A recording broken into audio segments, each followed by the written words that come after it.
Speaker, we think it's interesting that opposition stand up and talk about all the great benefits that democracy and living under a state government provide for individuals, and yet at the same time don't engage with any of the material that James brought you about how it is those same state institutions and the incentives that they have that have crippled the city of Detroit and trapped like generations of their population in poverty. We offer a solution, they offer, oh well, we'll just give another bailout. We don't think that's adequate, Mr. Speaker.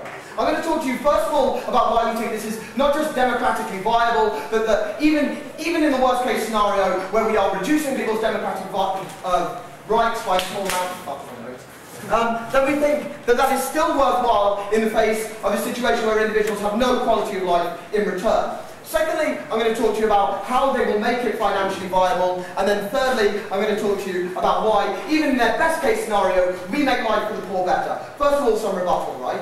So we think they stand up and say that the city of Detroit is not to blame, and their evidence for this is that it was only one city. That seems to me fairly compelling evidence that it is not a statewide problem, and probably in fact a problem with the city of Detroit.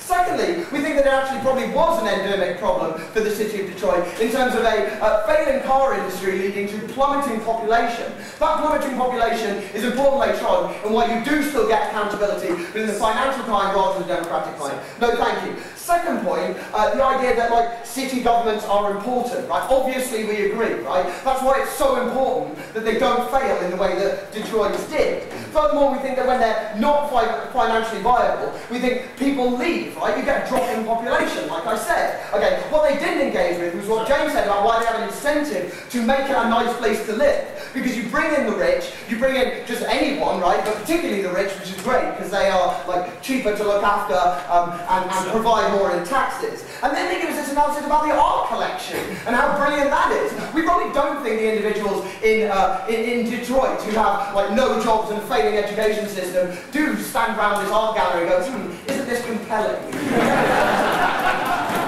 On to my first point, democratic viability, right?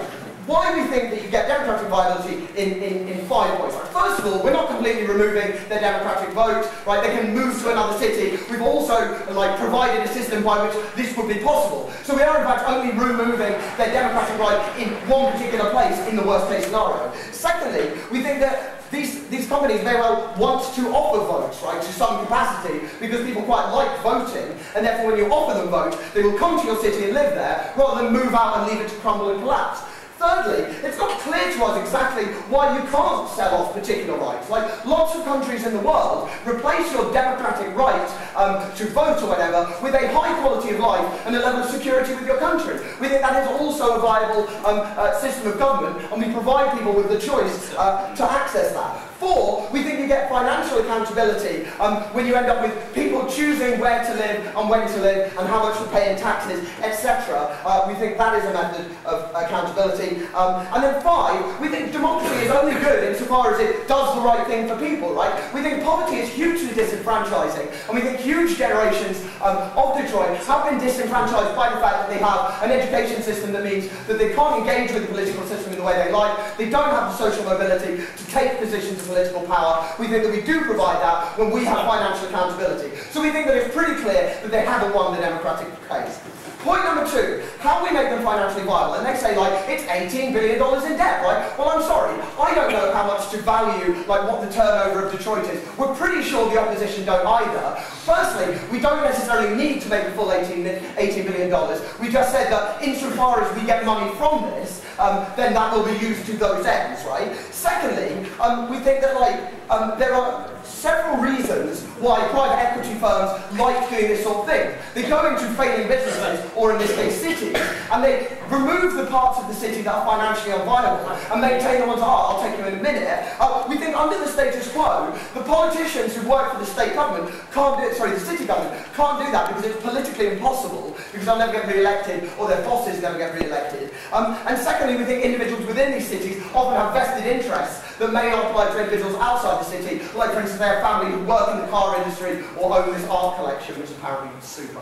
Go ahead. Private equity firms make companies profitable by cutting costs and laying workers off. At the point where you yourself admit that the rich are more valuable for them to have in the city, Why would this movie do the same and chase the poor out? So my third point is why, this is probably going to be good for the poor, right? But we think that the comparative here is that either these people live in cities that are failing and have no jobs and no money, or these private equity firms come in and make them viable. If that means cutting some financially unviable services, like Margaret Thatcher did in the UK with the mining industry, we think in the long run that's probably better off. Okay, part B, right? They have an opportunity for innovation. These companies can come in and do things that most people would think, off the top of their head, wasn't worthwhile, right? They'd be like, ooh, strange code, change, we don't like it.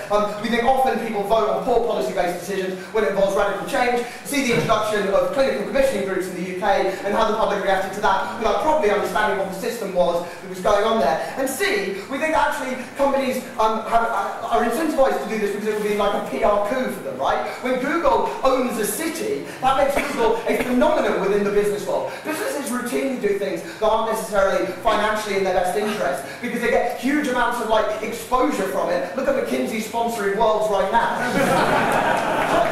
Point number 3, right? Life for the poor, why we think it gets better. So first of all, private companies have an incentive to ensure social mobility, right? They have to provide welfare to some degree under federal law, right? And state law. That's super expensive, Mr. Speaker. They don't want to have to be providing that. They want to make sure that there is a good system of employment and education for people within it. Secondly, right, we think that you have strong state services that are provided to incentivize rich people or anyone to come to these cities. For instance, transport, and they benefit both groups. Like a good transport system is helpful to allow poor people in those cities to move around and get jobs that they need. Point number 3, corporate PR. How bad is it going to look for your city if you're continually screwing over the poor in quite a systematic way? We think that they want to at least look good, and that is an incentive to do things for poor people, right? Fourthly, why this is good for the poor, it brings business and investments to cities that are failing. Businesses don't like to invest in cities that they think are financially insecure. When they see the track record of these companies who have financial incentives to ensure that the cities are worthwhile financially, they are much more likely to be encouraged to invest industry in there in a way that doesn't happen under the status quo, providing poor people with jobs. We think because we make them economically better and viable, and because we improve the lives of every citizen, we are hugely proud to propose.